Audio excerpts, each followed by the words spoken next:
4%, disapprove a whopping 61%. Now, President Trump's re-election campaign is going to dispatch a team of women to help get more suburban women to think favorably about the president in the 2020 election. Tim Murtaugh, Trump 2020 Director of Communications, is with us now.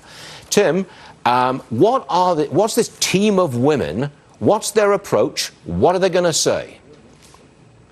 These are strong women, strong leaders in the Trump campaign, and tonight they'll be at 14 different events in 13 states, and they'll be talking to volunteers, people who are going to be on the ground, other women who are going to be on the ground helping the Trump campaign and the president's re-election, training them on how to be volunteers, how to engage their friends and neighbors, how to be leaders in their communities, and then the campaign will deploy them. We're talking about several thousand women that we expect to be at these meetings tonight across the country, talking about how great the Trump economy is for women, how the president is the first president in the history of this country to put paid family leave actually in his budget. That is something very important to a lot of women. How 600,000 women have been lifted out of poverty since the president took office. So this will be an army of women volunteers being trained.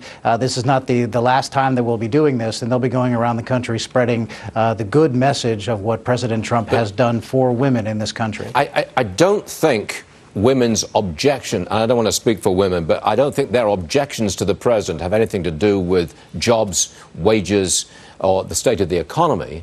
I think it's the president's history with women and the use of language by the women, by the president. You know, it takes a lot of getting used to the way he comes across. That's your problem, isn't it?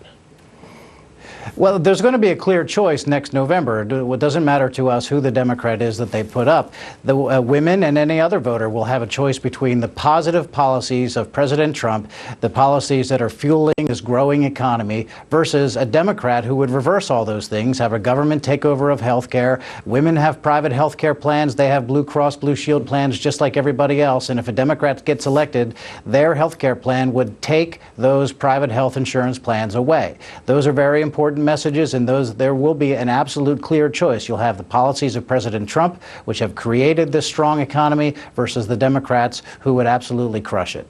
Okay, let me move on to China trade. And the overwhelming question for the election 2020 is this one. Is President Trump willing to put his re-election on the line to get a deal with China? What do you say?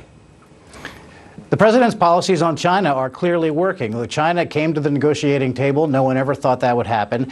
Every candidate who runs for president in history has always promised to get tough on China, but no one ever did. Until President Trump came along, he said he was going to do it, and he did it. China came to the negotiating table. People said it wouldn't happen, and look what's happening now. The China economy is failing. Its auto industry is in trouble. Its banks are failing. They've admitted pretty much that they're up against the wall now by their very obvious currency manipulation that they just engaged with a couple of weeks ago.